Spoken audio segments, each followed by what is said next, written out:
Исәнмесез, эфирда Татарстанның көньяк-көнчыгыш чыгыш хәбәрләре. Студияда Лилия Селимҗанова. Бүгенге программада 20 яшьлек егеткә 20 ел төрмә яный. Әлмәтлене зур күләмдә наркотик саткан өчен хөкем итәләр. Эш барышында нинди нечкәлекләр ачыкланды? Яшь һәм сәләтле Әлмәт политехника техникумы студенты WorldSkills чемпионаты призеры булды. 2097 елда сабан туй нинди булачак һәм роботны ничек программалаштырырга бу хакта Әлмәт укучылары белән инженерлык лицейында Әлмәт Digital Art фестивале узды. Наркотик саткан өчен Әлмәтлегә 20 елга кадәр ирегеннән мәхрүм ителү куркынычы яный. 20 яшьлек егетне узган елның июлендә шәһәрнең бер бакчачылык җәмгыяте янында тоткарлыйлар. Эш материалларыннан күренгәнчә, оперативниклар егеттән 4,99 грамм мефедрон алган. Моны закон зур күләм буларак карый. Әлмәт шәһәр судында эшне карауга керештеләр. Я точно помню, что это был сайт Гидра. То есть не Телеграм, как обычно, а сайт Гидра была. Бер елдан соң диярлек Германия полициясы әлеге интернет мәйданчыкның рус телле серверларын блоклый. 20 яшьле хөкем ителүчегә аеруча авыр җинаятьтә гаеп белдерелгән. Общественная опасность данного преступления заключается в том, что распространение Әлеге җинаятьнең иҗтимагый куркынычы шунда ки, наркотиклар таралу халыкның шул исәптән үсеп килүче буынның наркотикларга бәйлелеген арттыра. Мондый иҗтимагый куркыныч булу сәбәпле җинаять аеруча авыр категориясенә керә. В связи с такой общественной опасностью категория преступления относится к особо тяжкой. Усалыдагы Слива бакчачылык ширкәте җинаятьчеләрне үзенең тәмле исеме белән генә түгел, артык очраклы шаһитлар булмау белән дә җәлеп итә. Хөкем ителүченең июльнең бер көнендә бакчадан чыгган вакытта дәүләт наркоконтроль оперативниклары көтеп ала. Хөкем ителүче наркотиклар таратуда гаепләнүне кире кага. Ул тыелган мәддәне бары тик үзе өчен генә алуын белдергән. Егет инде берничә тапкыр оперативниклар кулына эләккән һәм нарколог исәбендә тора. Аның артыннан күзәтү алып барылган. Гаепләнүченең телефонын тикшергән вакытта язышу скриншотлары табылган. Суд барышында 4 шаһиттан гына сорау алдылар. Яклау барысында күзгә-күз сораштыруны таләп итә. Суд яклау үтенечен канәгатьләндерде. Киләсе процессны июнь башында билгеләделәр.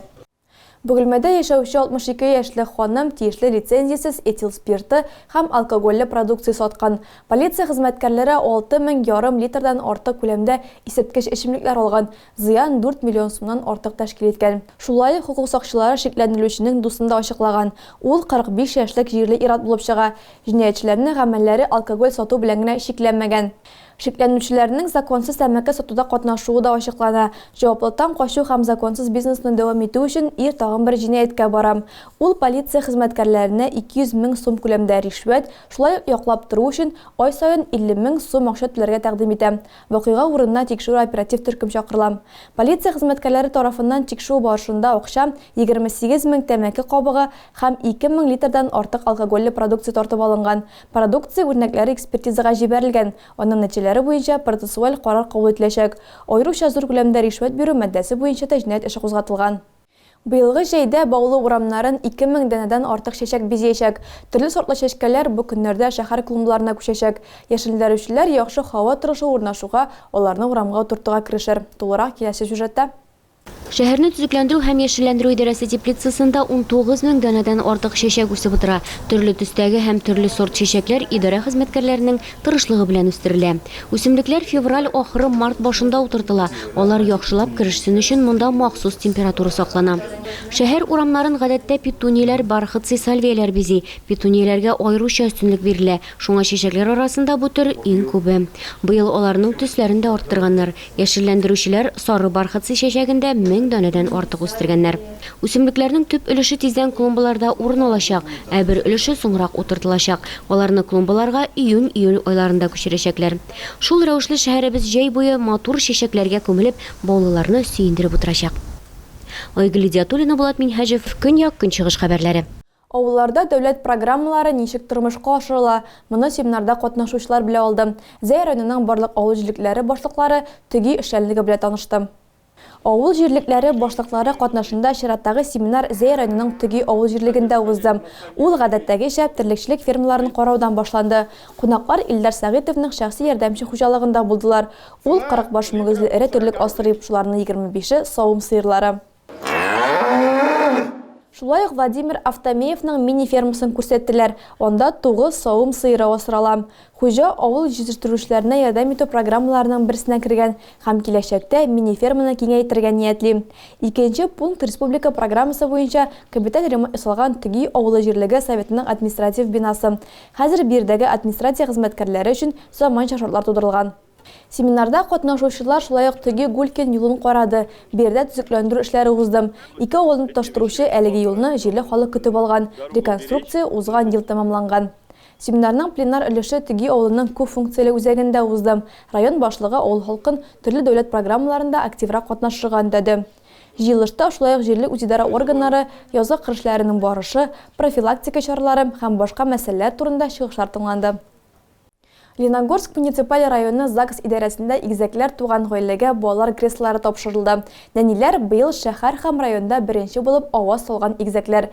Акцияны ЗАГС хезмәткәрләре юл хәрәкәте иминлеге белән берлектә үткәрде. Яшь гаиләне бәбиләре туу белән котлау ничек узды? Дети – это наше все, даже это наша жизнь. Бу Минхаҗевлар гаиләсе, Ринат һәм Эльвира. Күптән түгел генә аларның гаиләсе 2 тапкырга ишәйгән, 2 малай дөньяга килгән. Аларга Далер һәм Донияр дип исем кушканнар.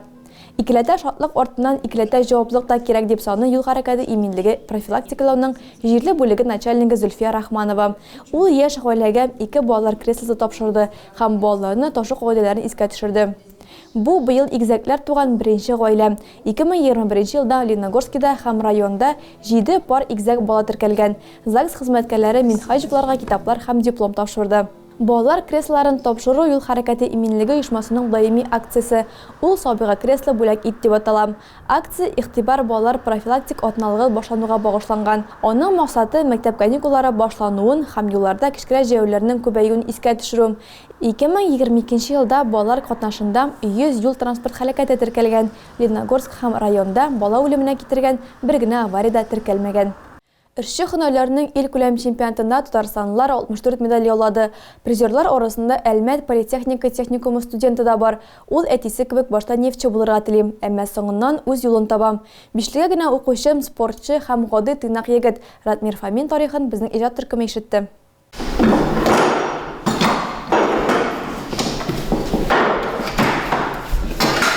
Шапкалар, электр кочысы, кыстыргыч, кыргыч, коры төзелеш һәм штукатур эшләр компетенциясендә WorldSkills чемпионатының беренче модуле өчен кирәкле инструментларның берлеше генә. Нәкъ менә шулар белән Ратмир Фомин бронза медаль яулаган. Беренче этапта Новосибирскида металл профильләрдән конструкция җыярга һәм аны гипсокартон белән тышларга кирәк булган. Башына да 5 сәгать вакыт бүлеп бирелгән. Башта егет әтисе юлыннан барырга карарган һәм нефть белгечлеге буенча политехника техникумы студенты була. Тик соңыннан үз юлын сайлый. 2018 елда эшче һөнәрләр чемпионатына студентлар эзләгәндә Ратмирны да сайлыйлар.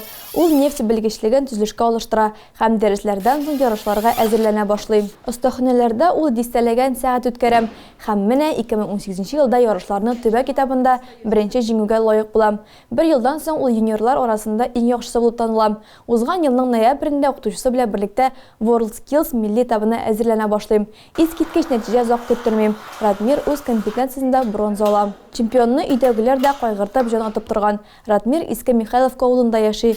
Кечкенәдән гаиләдә хезмәткә мәхәббәт тәрбияләгәннәр. Беренче эш нигезләрен аңа әтисе күрсәткән. Тик хәзер киресенчә ешрак киңәшне әтисе улыннан сорый. Плитка ябыштыру, гипсокартоннан киртәләр ясау, шпаклевкалау һәм штукатурлау. Буларның барысында ул яхшы башкарып чыгарга сәләтле. Җәен төзелеш отряды белән үз уку йортындагы сыйныфларны косметик ремонтлау белән шөгыльләнә. 7 тапкыр үлчә, 1 тапкыр кис кагыйдасын камил белә.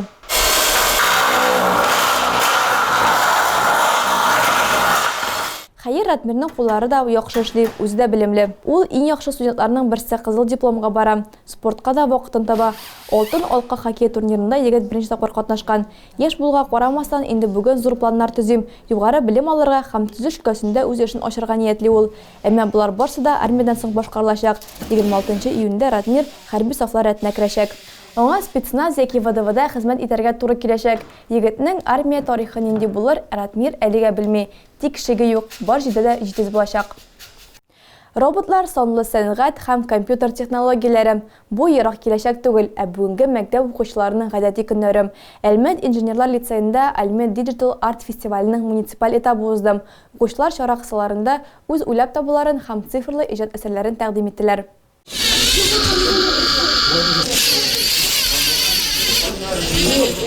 Валли роботын 17-нче мәктәпнең 7-нче сыйныф укучылары ясаган. Гәүдәсен балалар конструкторларыннан төзегәннәр.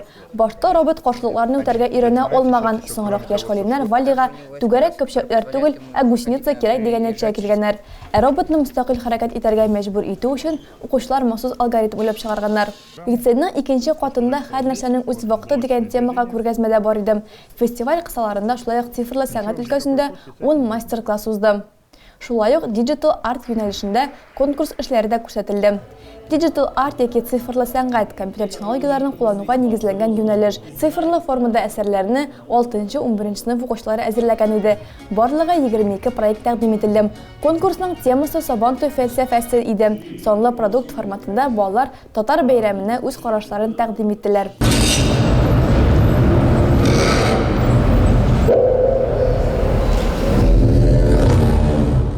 Конкурста җиңүчеләрне дипломнар һәм сертификатлар белән бүләкләделәр. Тагы да күбрәк яңалыклар һәм тапшырулар белән телекомпаниянең рәсми сайтында таныша аласыз. Без һәр социаль челтәрдә хәбәрләр юллагыз. Бүгенгә менә шулар, кабат очрашканга кадәр исән-имин булыгыз.